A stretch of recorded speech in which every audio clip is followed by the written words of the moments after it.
Chapter 2, Choices. We all come into this world the same, naked, scared, and ignorant. After that grand entrance, the life we end up with is simply an accumulation of all the choices we make. Our choices can be our best friend or our worst enemy.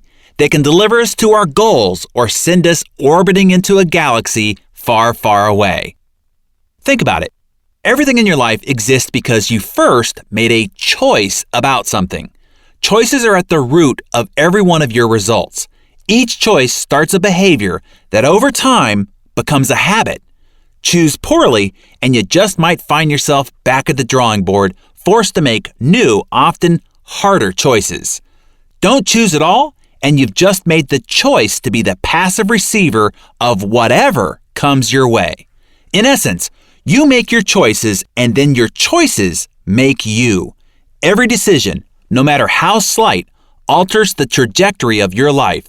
Whether or not you go to college, who you marry, to have that last drink before you drive, to indulge in gossip or stay silent, to make one more prospecting call or call it a day, to say I love you or not. Every choice has an impact on the compound effect of your life. This chapter is about becoming aware of and making choices that support the expansion of your life. Sounds complicated, I know, but you'll be amazed by its simplicity. No longer will 99% of your choices be unconscious. No more will most of your daily routines and traditions come as a reaction to your programming. You'll ask yourself and be able to answer, how many of my behaviors have I not voted on?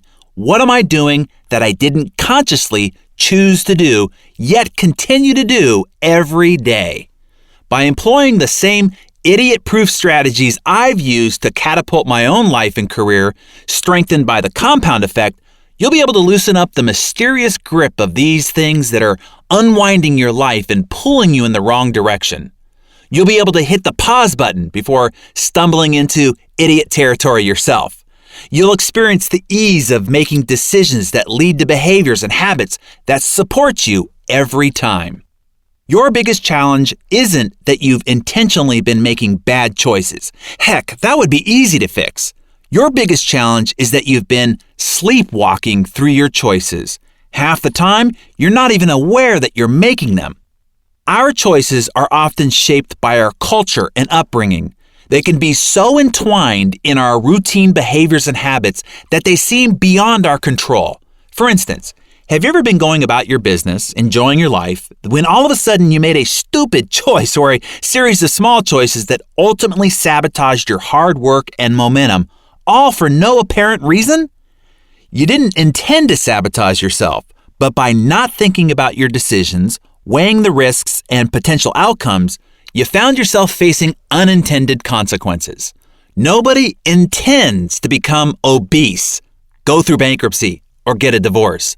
But often, if not always, those consequences are a result of a series of small, poor choices. Elephants don't bite. Have you ever been bitten by an elephant? How about a mosquito? See, it's the little things in life that will bite you. Occasionally, we see big mistakes threaten to destroy a career or a reputation in an instant. The famous comedian who rants racial slurs during a stand-up routine. The drunken anti-Semitic antics of a once-celebrated humanitarian. The anti-gay rights senator caught soliciting gay sex in a restroom. The admired female tennis player who uncharacteristically threatens an official with a tirade of expletives. Clearly, these types of poor choices have major repercussions. But even if you've pulled a whopper like that in your past, it's not the extraordinary, massive steps backwards or the tragic single moments that we're concerned with here. For most of us, it's the frequent, small, and seemingly inconsequential choices that are of grave concern. I'm talking about the decisions you think don't make any difference at all. It's those little things that inevitably and predictably derail your success. Whether they're boneheaded maneuvers, no biggie behaviors, or are disguised as positive choices, those are especially insidious, these seemingly insignificant decisions can completely throw you off course because you're not mindful of them. You get overwhelmed, space out, and become unaware of the little actions that take you way off course. The compound effect works all right. It always works, remember? But in this case, it works against you because you're unaware of what you're doing. You're sleepwalking. For instance, you inhale a soda and a bag of potato chips, suddenly realize only after you've polished off the last chip that you blew an entire day of healthy eating and you weren't even hungry. You get caught up and lose 2 hours watching mindless TV. Scratch that. Let's give you some credit and make it an educational documentary. Before realizing you spaced out preparing for an important presentation to land a valuable client. You blurt out a knee-jerk lie to a loved one for no good reason, when the truth would have worked just fine. What's going on? You've allowed yourself to make a choice without thinking, and as long as you're making choices unconsciously, you can't consciously choose to change that ineffective behavior and turn it into productive habits.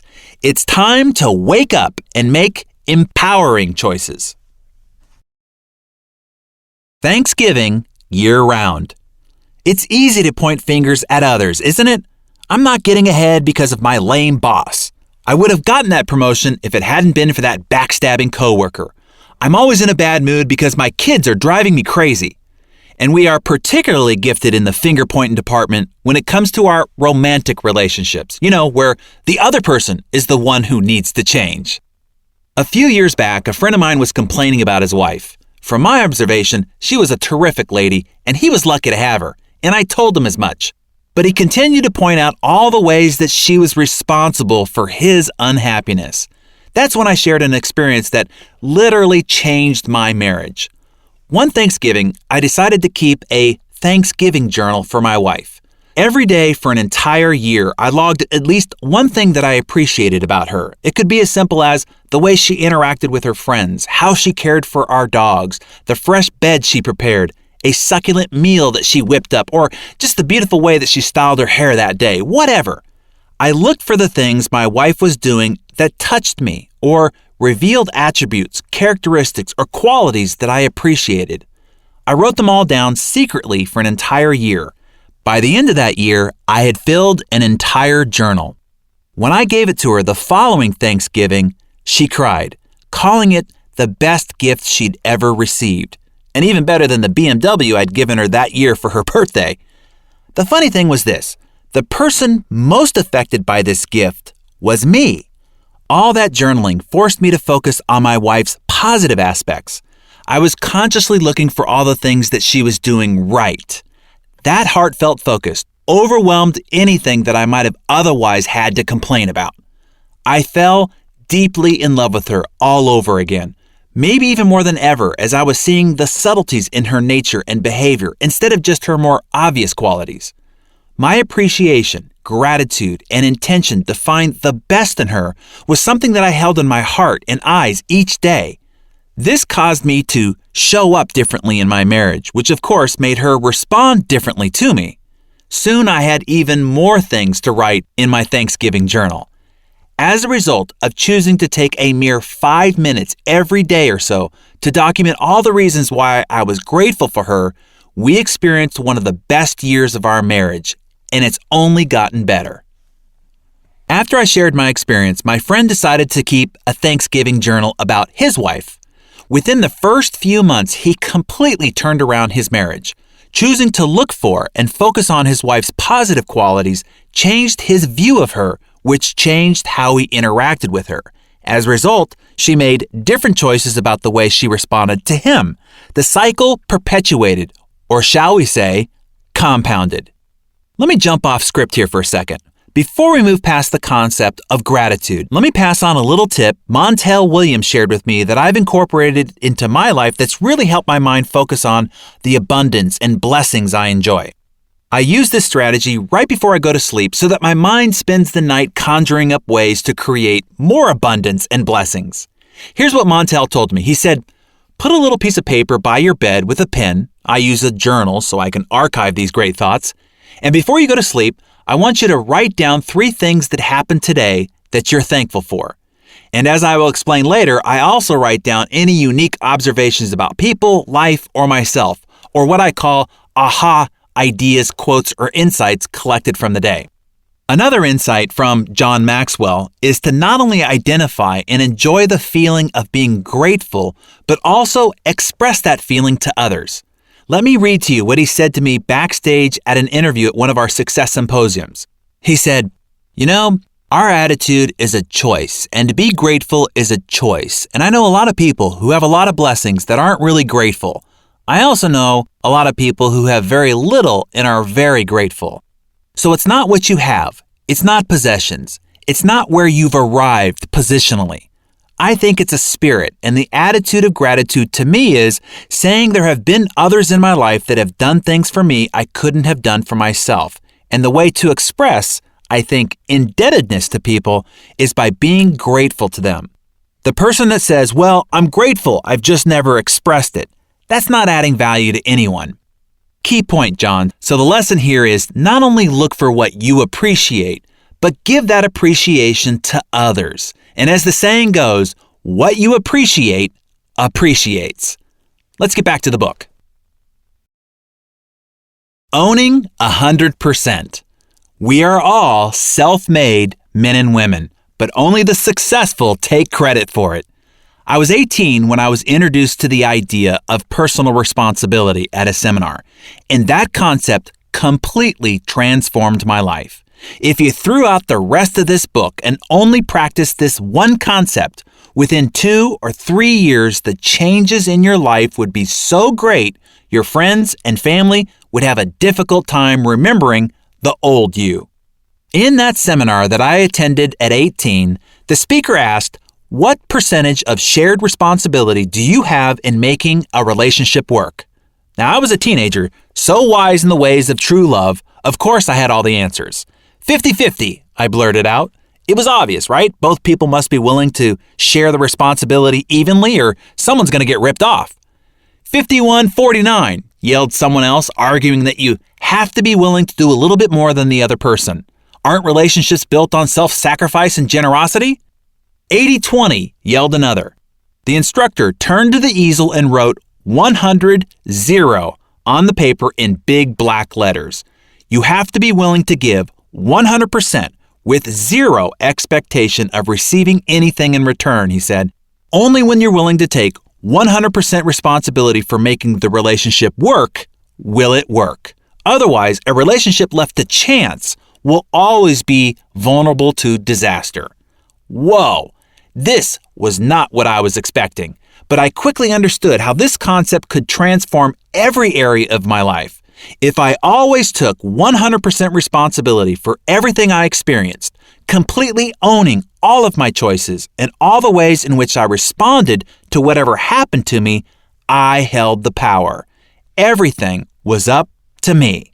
I was responsible for everything I did, didn't do, or how I responded to what was done to me. I know you think you take responsibility for your life. I have yet to ask anyone who doesn't say, of course I take responsibility for my life. But when you look at how most people operate in the world, there's a lot of finger pointing, victimhood, blaming, and expecting someone else or the government to solve their problems. If you've ever blamed the traffic because you're late, or decided that you're in a bad mood because of something your kid, spouse, or coworker did, you're not taking 100% responsibility. You arrived late because your printer was busy? Maybe you shouldn't have waited until the last minute. Your coworker messed up the presentation? Shouldn't you have double-checked it before delivering it? Not getting along with your unreasonable teen? There are countless fantastic books and classes to help you learn how to deal. You alone are responsible for what you do, don't do, or how you respond to what's done to you. This empowering mindset revolutionized my life. Luck, circumstances, or the right situation wasn't what mattered. If it was to be, it was up to me. I was free to fly. No matter who was elected president, how badly the economy tanked, or what anybody said, did, or didn't do, I was still 100% in control of me. Through choosing to be officially liberated from the past, present, and future victimhood, I hit the jackpot. I had the unlimited power to control my destiny. getting lucky. Maybe you believe you're simply just unlucky. But really, that's just another excuse. The difference between becoming fabulously rich, happy, and healthy, or broke, depressed, and unhealthy is the choices you make throughout your life. Nothing else will make the difference. Here's the thing about luck. We are all lucky. If you are on the right side of the dirt, have your health, and a little food in your cupboard, you are incredibly lucky. Everyone has the opportunity to be lucky, because beyond having the basics of health and sustenance, luck simply comes down to a series of choices. When I asked Richard Branson if he felt luck played a part in his success, he answered, "Yes, of course, we're all lucky. If you live in a free society, you are lucky. Luck surrounds us every day. We are constantly having lucky things happen to us, whether you recognize it or not. I have not been any more lucky or unlucky than anyone else. The difference is when luck came my way, I took advantage of it." Spoken like a man knighted with wisdom. While we're on the topic, it's my belief that the old adage we often hear, luck is when opportunity meets preparation, isn't enough. I believe there are two other critical components to luck. The complete formula for getting lucky. Here's the formula. Preparation, personal growth, plus attitude, belief and mindset, plus opportunity, that good thing coming your way, plus action, doing something about it, equals luck. Let's go through them one by one. Preparation. By consistently improving and preparing yourself, your skills, knowledge, expertise, relationships, and resources, you have the wherewithal to take advantage of great opportunities when they arise, or as Richard Branson said, when luck strikes. Then you can be like Arnold Palmer, who told us in his Success Magazine feature February 2009, "It's a funny thing. The more I practice, the luckier I get." Attitude. This is where luck evades most people, and where Sir Richard is spot on with his belief that luck is all around us. It's simply a matter of seeing situations, conversations, circumstances as fortuitous. You cannot see what you don't look for, and you cannot look for what you don't believe in. Opportunity. It is possible to make your own luck, but the luck I'm talking about here isn't planned for, or it comes faster or differently than expected. In this stage of the formula, luck isn't forced. It's a natural occurrence and often shows up seemingly of its own accord. And action. This is where you come in. However, this luck was delivered to you from the universe, God, the Lucky Charms, leprechaun, or from whomever or whatever you associate delivering your good fortune. It's now your job to act on it. This is what separates the Richard Bransons from the Joseph Wallingtons. Joseph who? Exactly. You've never heard of him. That's because he failed to take action on all the lucky things that happened to him. So, no more whining about the cards you were dealt, the great defeats you suffered, or any other circumstances. Countless people have had more disadvantages and greater obstacles than you, and yet they're wealthier and more fulfilled. Luck is an equal opportunity distributor. Lady Luck shines on us all, but rather than having your umbrella drawn, you gotta have your face to the sky. When it comes down to it, it's all you, baby. There's no other way around it. The high price of tuition at UHK, University of Hard Knocks. Nearly a decade ago, I was asked to be a partner in a new startup venture. I invested a considerable sum of money into the deal and worked tirelessly on it for nearly 2 years before finding out that my partner had mismanaged and squandered all the cash. I lost more than $330,000. I didn't try to sue him. In fact, I lent him more money later for a personal situation. The bottom line was the loss was my fault. I agreed to be his partner without doing enough due diligence on his background and personal character. During our time in business, I wasn't inspecting what I was expecting. I could justify it by saying I trusted him, but the truth was I was guilty of being lazy by not watching the finances more diligently. Not only had I made the choice to start this relationship and business, but I also made the choices to ignore the obvious red flags and warning signs. Because I chose not to be completely responsible for the business, in the end, I was responsible for the results. When I learned of the wrongdoings, I chose not to lose any more time fighting it. Instead, I licked my wounds, learned my lesson, and moved on. In hindsight, I'd make the same choice to pick up and move on again today. I now challenge you to do the same. No matter what has happened to you, take complete responsibility for it. Good or bad, victory or defeat, own it. My mentor Jim Rohn said, "The day you graduate from childhood to adulthood is the day you take full responsibility for your life." Today is graduation day. From this day forward, choose to be 100% responsible for your life. Eliminate all of your excuses. Embrace the fact that you are freed by your choices, as long as you assume personal responsibility for them. It's time to make the choice to take control. Your secret weapon, your scorecard. I'm about to walk you through one of the single greatest strategies I've ever used in my personal development. This strategy helps me take control of the choices I make throughout the day, causing everything else to fall into place and leading to behaviors and actions that shepherd my habits in line like dutiful, loyal minions. Right this moment, pick an area of your life where you most want to be successful. Do you want to have more money in the bank? A trimmer waistline? The strength to compete in an Ironman event? A better relationship with your spouse or kids? Picture where you are in that area right now. Now picture where you want to be. Richer, thinner, happier, you name it. The first step towards change is awareness. If you want to get from where you are to where you want to be, you have to start becoming aware of the choices that lead you away from your desired destination. Become very conscious of every choice that you make today so you can begin to make smarter choices moving forward. To help you become aware of your choices, I want you to track every action that relates to the area of your life you want to improve. If you've decided you want to get out of debt, you're going to track every penny you pull out of your pocket. If you've decided you want to lose weight, you're going to track everything that you put into your mouth. If you decided to train for an athletic event, you're going to track every step you take, every workout you do. Simply carry around a small notebook, something you'll keep in your pocket or purse at all times, and a writing instrument. You're going to write it all down, every day, without fail. No excuses, no exceptions. As if Big Brother's watching you. As if my dad and I will come and make you do 100 push-ups every time you miss. It doesn't sound like much, I know, writing things down on a little piece of paper, but tracking my progress and missteps is one of the reasons I've accumulated the success I've had. The process forces you to become conscious of your decisions.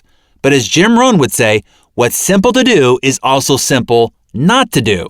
The magic is not in the complexity of the task. The magic is in the doing of simple things repeatedly and long enough to ignite the miracle of the compound effect. So beware of neglecting the simple things that make the big things in your life possible. The biggest difference between successful people and unsuccessful people is successful people are willing to do what unsuccessful people are not. Remember that. It'll come in handy many times throughout your life when faced with a difficult, tedious, or tough choice. Money trap. I learned the power of tracking the hard way after I acted like a colossal idiot about my finances. Back in my early 20s, when I was making a lot of money selling real estate, I met with my accountant. He said, "You owe well over $100,000 in taxes." "What?" I said. "I don't have that kind of cash just lying around." "Why not?" he asked. "You collected several times that. Certainly you set aside the taxes that would be due on that money." "Evidently I didn't," I said. "Where did the money go?" he asked. "I don't know," I said, a sobering confession for sure. The money had passed through my hands like water. I hadn't even noticed. Then my accountant did me a great favor. "Son," he said, looking me dead in the eyes, "you've got to get a grip. I've seen this 100 times before. You're spending money like a drunken fool, and you don't even know how to account for it. That's stupid. Stop it. You are now seriously in the hole. You have to earn more money that you'll owe additional taxes on just to pay for your back taxes.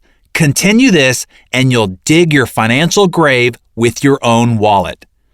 Immediately, I got the message. Here's what my accountant had me do. Carry a small notepad in my back pocket and write down every single cent I spent for 30 days. Whether it was $1,000 for a new suit or 50 cents for air to fill up my tires, it all had to go down on the notepad. Wow, this brought an instantaneous awareness of the many unconscious choices I was making that resulted in money pouring out of my pockets. Because I had to log everything, I resisted buying some things just so I didn't have to take out the notepad and write it in that dang book. Keeping a money log for 30 days straight cemented a new awareness in me and created a completely new set of choices and disciplines around my spending. And since awareness and positive behaviors compound, I found myself being more proactive with money in general, putting away more for retirement, finding areas to save where there was clear waste, and enjoying the fun quotient of money, play money, all the more. When I did consider shelling out for entertainment, I did so only after a long pause. This tracking exercise changed my awareness of how I related to my money. It worked so well, in fact, that I've used it many times to change other behaviors. Tracking is my go-to transformation model for everything that ails me. Over the years, I've tracked what I eat, what I drink, how much I exercise, how much time I spend improving a skill, my number of sales calls, even improvement of my relationships with my family, friends, or my spouse. The results have been no less profound than my money tracking wake-up call. In buying this book, you're basically paying me for my opinion, my guidance. This is where I'm going to become kind of a hard ass and insist that you start tracking your behaviors for at least 1 week. This book isn't designed to entertain you. From some of my jokes, that's obvious. It's designed to help you get results. To get results, you have to take some action. You may have heard about tracking before. In fact, you've probably done your own version of this exercise. But I also bet you aren't doing it right now, right? How do I know? Because your life isn't working as successfully as you like. You've gotten derailed. Tracking is a way to get back on track.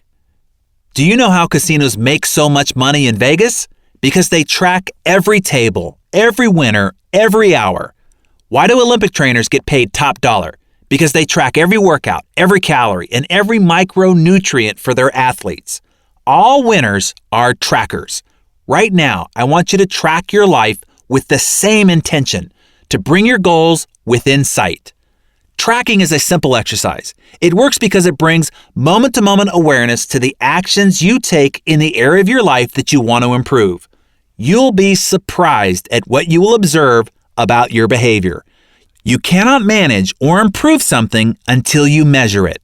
Likewise, you can't make the most of whom you are, your talents and resources and capabilities until you are aware of and accountable for your actions. Every professional athlete and his or her coach track each performance down to the smallest minutia. Pitchers know their stats on every pitch in their repertoire. Golfers have even more metrics on their swings. Professional athletes know how to adjust their performances based on what they've tracked. They pay attention to what they record and make changes accordingly. Because they know when their stats improve, they win more games and earn more in endorsement deals. At any given moment, I want you to know exactly how well you're doing. I'm asking you to track yourself as if you are a valuable commodity, because you are. Want that idiot-proof system we talked about earlier? This is it. So regardless of whether you think you are aware of your habits or not, believe me, you're not, I'm asking you to start tracking. Doing so will revolutionize your life and ultimately your lifestyle. Keep it slow and easy. Don't panic. We're starting off with an easy breezy tempo here. Just track one habit for 1 week. Pick the habit that has the greatest control over you. That's where you'll start. Once you begin reaping the rewards of the compound effect, you'll naturally want to introduce this practice into other areas of your life. In other words, you'll choose to choose tracking. Let's say the category you choose is getting your eating under control because you want to lose weight. Your task is to write down everything you put into your face, from the steak, potatoes, and salad you had at dinner to the many little choices during the day. That handful of pretzels in the break room, that second slice of cheese on your sandwich, that fun-sized candy bar, that sample at Costco, those extra sips of wine after the host tops off your glass. Don't forget the beverages, they all add up. But unless tracked, they're easy to dismiss or forget because they seem so small. Again, merely writing these things down sounds simple, and it is, but only when you do it. That's why I'm asking you to commit to choosing a category and a start date now. So, what will tracking look like? It will be thorough, as in organized, and relentless, as in constant. Each day, you'll start at the top of a fresh page and start keeping track. What happens after the first week of tracking? You'll probably be in shock. You'll be astonished at how those calories, pennies, minutes have been escaping you. You never even knew that they were there, let alone that they'd vanished. Now, keep going. You're going to track in this area for maybe 3 weeks. Maybe you're already groaning, I can hear it. You just don't want to do it. But trust me, you'll be so blown away by the results after 1 week, you'll sign yourself up for another 2. I can practically guarantee it. Why 3 weeks? You've probably heard psychologists say that something doesn't become a habit until you've practiced it for 3 weeks or so.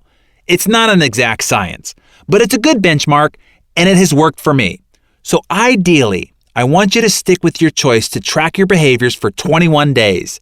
If you refuse, I'm not going to lose any sleep. Heck, it's not my waistline, cardiovascular health, bank balance, or relationship you're messing with. But seriously, you're reading this book or listening to this audio because you want to change your life, right? And I promised you it was going to take slow, steady work, didn't I? This one action isn't easy, but it is simple and doable. So do it. Promise yourself to start today.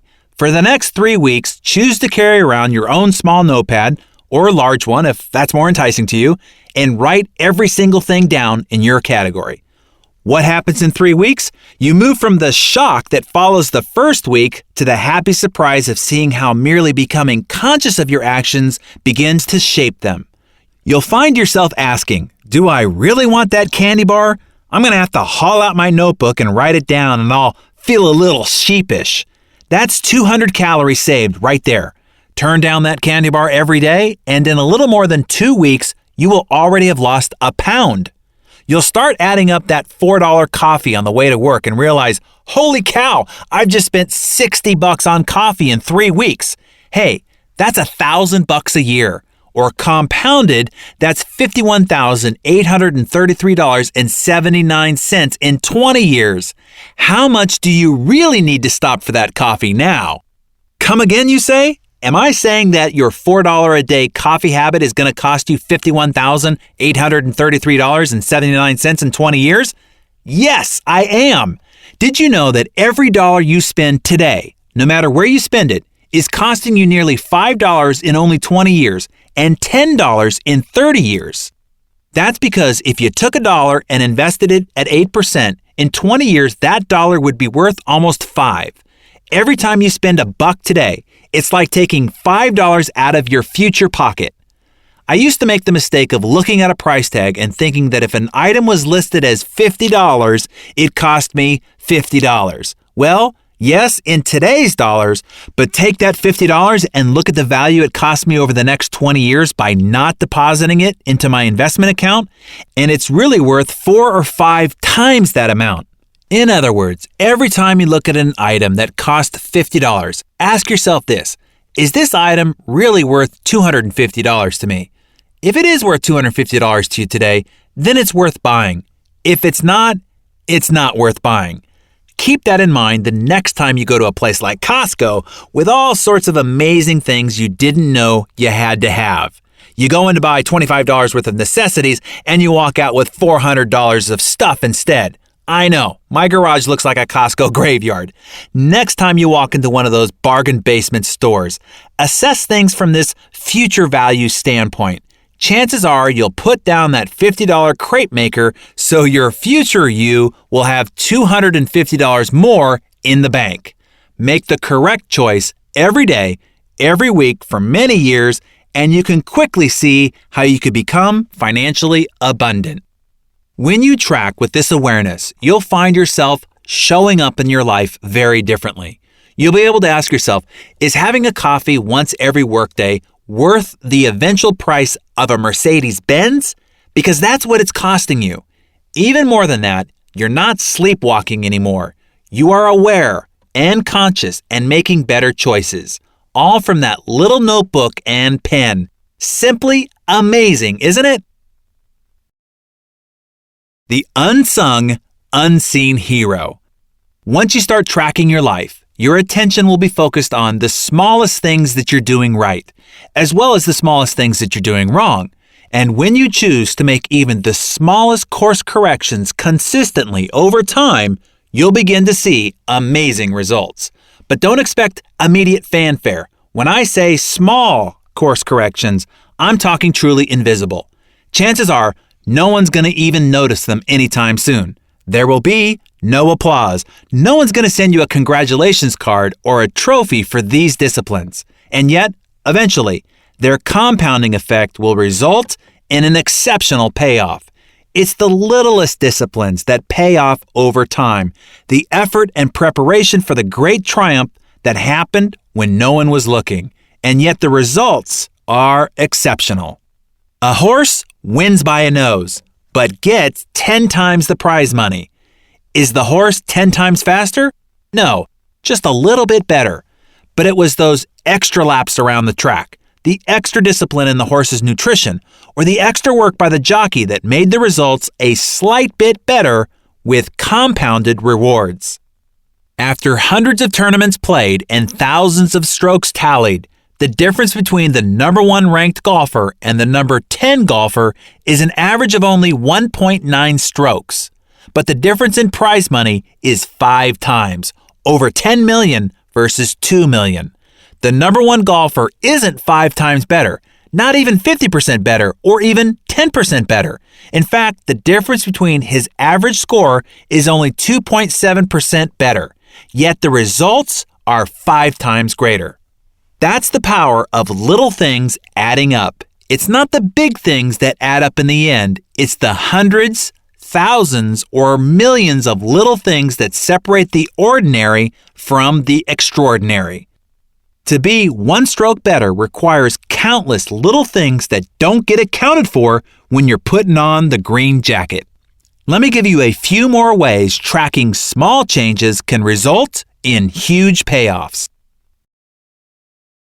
Take a walk. I was mentoring a CEO of a sizable company doing more than $100 million in sales annually. Phil was an entrepreneur and the founder of the company.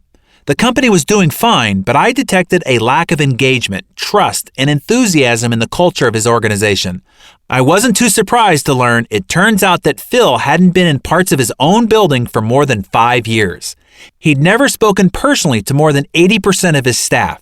He basically lived in a bubble with his management team. I asked Phil to track just one change. 3 times a week, he had to step out of his office and walk around the building.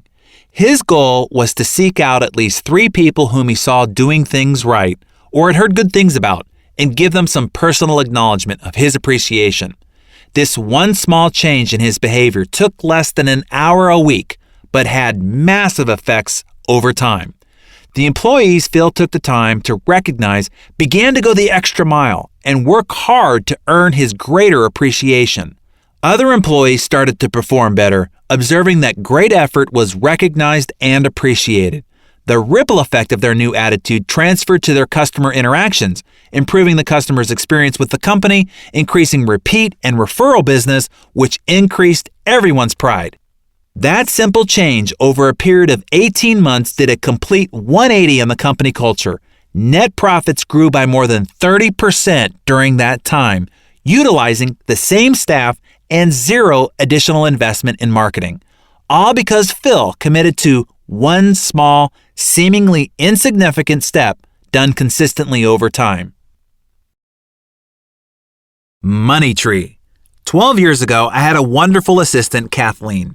She earned $40,000 a year at the time. One day, she was asked to manage the registration table situated at the back of the room during one of my lectures on entrepreneurship and wealth building. The next week, she came into my office and said, "I heard you talking about saving 10% of everything you earn. That sounds nice, but there's no way I could do that. It's totally unrealistic." She proceeded to tell me about all her bills and financial obligations. After she wrote them all out, it was obvious that there really wasn't any money left over at the end of the month. "I need a raise," she said. "I'll do better than that," I told her. "I'm going to teach you how to become wealthy." It wasn't the answer she was looking for, but she agreed. I taught Kathleen how to track her spending, and she began to carry her notebook. I told her to open up a separate savings account with only $33, just 1% of her existing monthly income. I then showed her how to live on $33 less the next month. Bring in her own lunch just one day a week instead of going downstairs to the deli and ordering a sandwich, chips, and a drink. The next month, I had her save only 2%, $67. She saved the additional $33 by changing her cable subscription service. The next month, we went up to 3%. We canceled her subscription to People magazine. It was time for her to study her own life. And instead of going to Starbucks twice a week, I told Kathleen to buy the Starbucks beans and other fancy fixings and make her own coffee in the office. She grew to like that even better. Me too. By the end of the year, Kathleen was saving 10% of every dollar she earned without noticing a significant impact on her lifestyle. She was amazed. That one discipline also had a ripple effect on many other disciplines in her life. She calculated what she spent on mind-numbing entertainment and began investing that money on her personal growth instead. After feeding her mind with several hundred hours of inspirational and instructional content, her creativity started to soar. She brought me several ideas on how we could make and save more money in our organization. She presented me with a plan that she would implement in her spare time if I promised to reward her with 10% of all the money-saving strategies and 15% of all the new revenue strategies that proved profitable. By the end of the second year, she was earning more than $100,000 a year on the same $40,000 base salary. Kathleen eventually started her own independent contract service business that took off. I ran into Kathleen at an airport 2 years ago. She now earns more than $250,000 a year and has saved and created more than $1 million in assets. She is a millionaire. All starting from the choice to take one small step by starting to save $33 a month. On the topic of saving money, I want to give you a few extra tips that I picked up from some people who know what they're talking about. One is a way of reframing your savings account. This comes from Dr. Mehmet Oz in an interview I did with him in 2008 when he said, "I tithe to myself." This was true when I was making $29,000 as an intern, and it's true with my money right now. 10% of what I earn, I don't touch. It's as though I didn't earn that money. I don't actually put it aside for a rainy day. I'm putting it aside because that buys me peace of mind. A peace of mind account. I love that. Who wants to take their hard-earned money and stash it away for a rainy day? How fun and beneficial does that sound? But peace of mind? Yes, I want that, and it's worth spending, or, in this case, saving money to buy it. I think Dr. Oz puts the idea of savings into context. Thinking about buying peace of mind is a great way of reframing and understanding this important behavior. Speaking of behavior, let me share some insights Dave Ramsey passed on to the Success CD listeners and me. This is what he said. "I am 1,000% sure, after working with hundreds of thousands of people over the last 2 decades, that personal finance is about 80% behavior, and it's only about 20% head knowledge. We all know what to do. It's doing it that's the problem. So the problem with my money is this idiot that I shave with every morning." He also said, "The first thing is you have to pay attention. You have to be purposeful. You have to be intentional, as we've been discussing, and as I coach Kathleen to do." Ramsey goes on to say, "And the second thing is this issue of just, oh, dare I say it aloud, maturity. Adults devise a plan and follow it. Children do what feels good. You have got to do the right thing every time, all the time.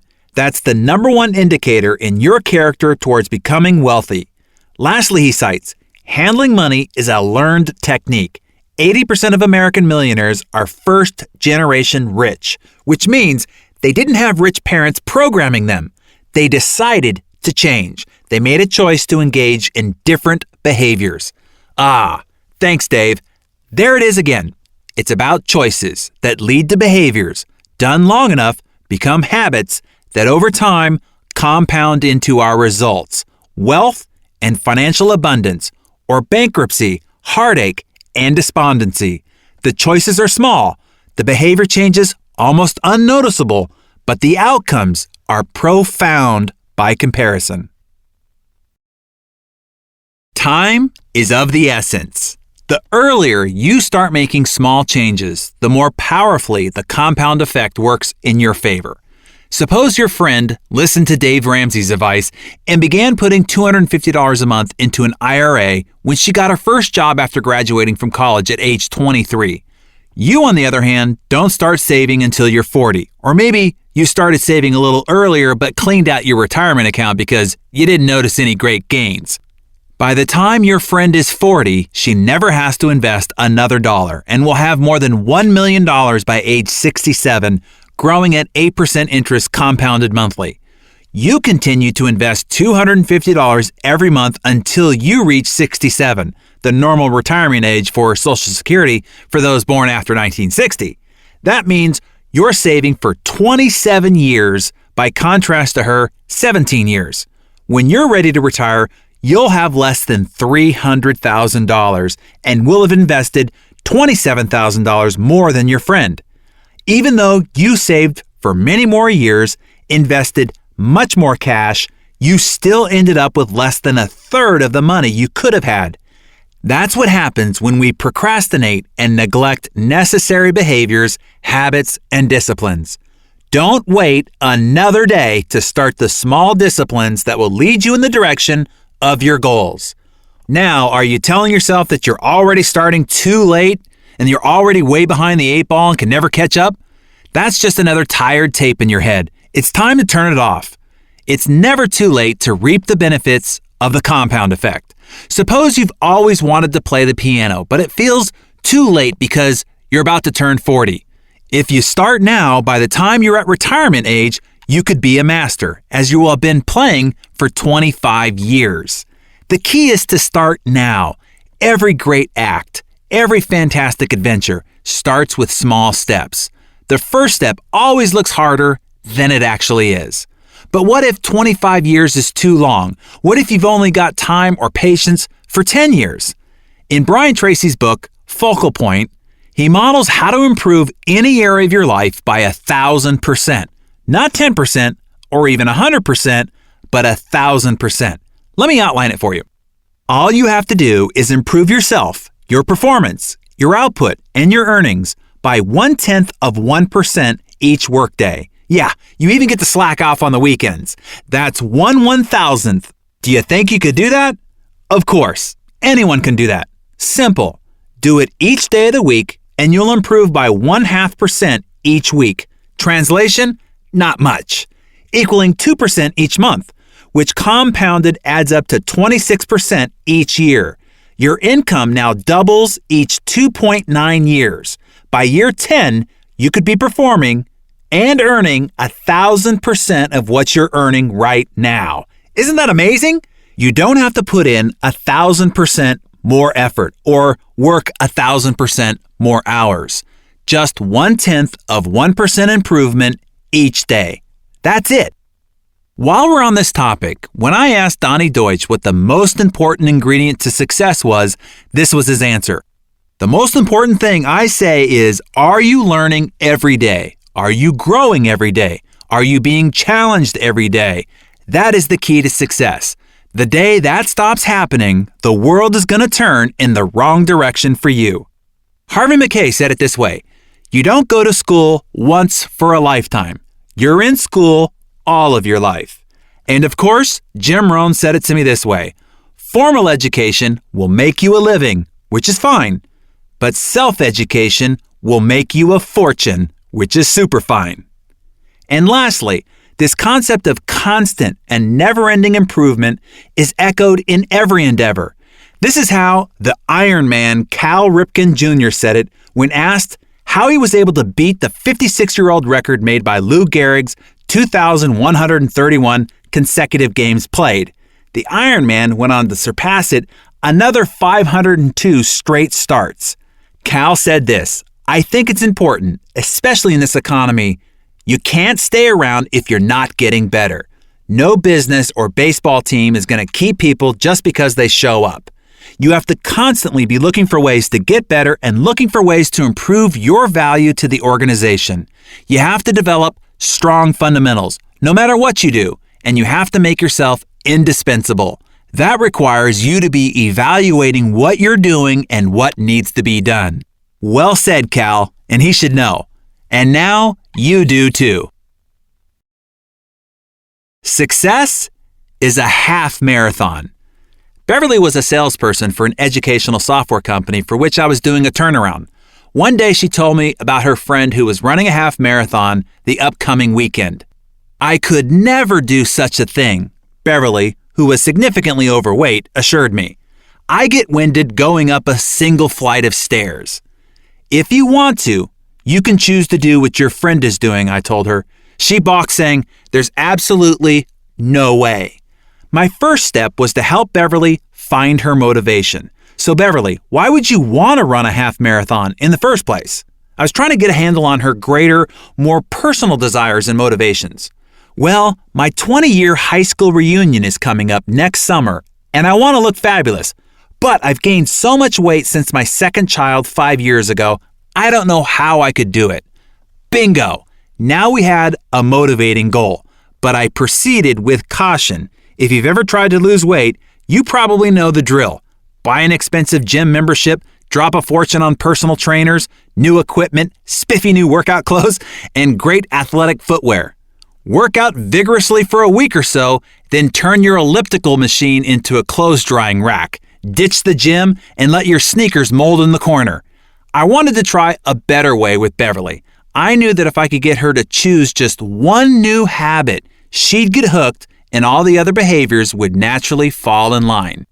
I asked Beverly to drive her car around the block and map out a 1-mile loop from her house. Once she mapped the course, I told her to walk the loop just 3 times over a period of 2 weeks. Notice that I didn't ask her to start by running the mile. Instead, I started with something I knew she could do in her existing state, a small, easy task that required no major stretch. Then I had her walk the loop 3 times in 1 week for an additional 2 weeks. Each day she made the choice to continue on. After she accomplished that, next I told Beverly to start a slow jog, only as far as she felt comfortable. As soon as she started feeling breathless, she was to stop and continue walking. I asked her to do this until she could run 1/4 and then 1/2 and then 3/4 of that mile. It took 3 more weeks, 9 outings before she could jog a full mile. After a total of 7 weeks, she was jogging the whole loop. That might seem like a long time for such a short victory, right? After all, a half marathon is 13.1 miles. 1 mile is nothing. What was something, however, was Beverly was beginning to see how her choice to get fit for the reunion, her Y power, was fueling her new health habits. The compound effect had been set in motion and was starting its miraculous process. I then asked Beverly to increase her distance 1/8 of a mile each outing, almost an unnoticeable length, maybe about 300 steps further. Within 6 months, she was running 9 miles without any discomfort at all. In 9 months' time, she was running 13.5 miles regularly, more than the distance of a half marathon, as part of her regular running routine. More exciting, though, is what happened in other areas of her life. Beverly lost her craving for chocolate, a lifelong obsession, and heavy, fatty foods, gone. The increased energy she felt from her cardiovascular exercise and better eating choices helped her bring more enthusiasm to her work. Her sales performance doubled during the same period, which was great for me. As we saw in the previous chapter, the ripple effects of all this momentum raised her self-esteem and sense of accomplishment and made her more affectionate and intimate with her husband.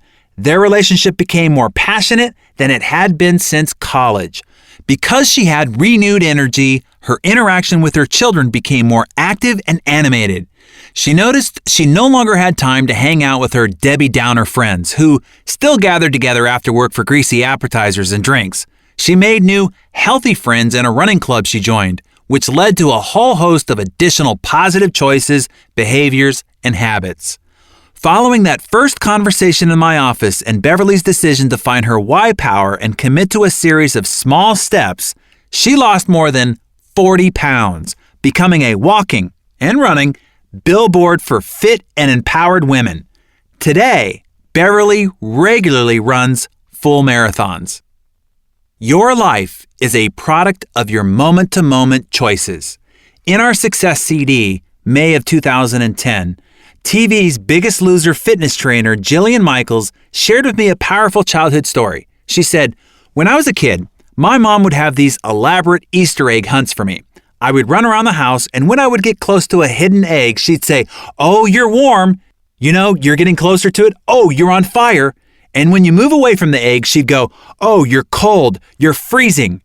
She goes on to say, "I teach contestants that, on a moment-to-moment basis, I need them to think about their happiness and their ultimate goal as being warm, how every choice and every decision they make in the moment is getting them closer to that ultimate goal. Since your outcomes are the result of your moment-to-moment choices, you have incredible power to change your life by changing those choices. Step by step, day by day, your choices will shape your actions until they become habits, where practice makes them permanent." Losing is a habit. So is winning. Now let's work on permanently instilling winning habits into your life. Eliminate sabotaging habits and instill the needed positive habits, and you can take your life in any direction you desire, to the heights of your greatest imagination. Let me show you how. Before we go into Chapter 3, I want to remind you once again, go to the book, look at the summary action points, and be sure that you're implementing them into your life.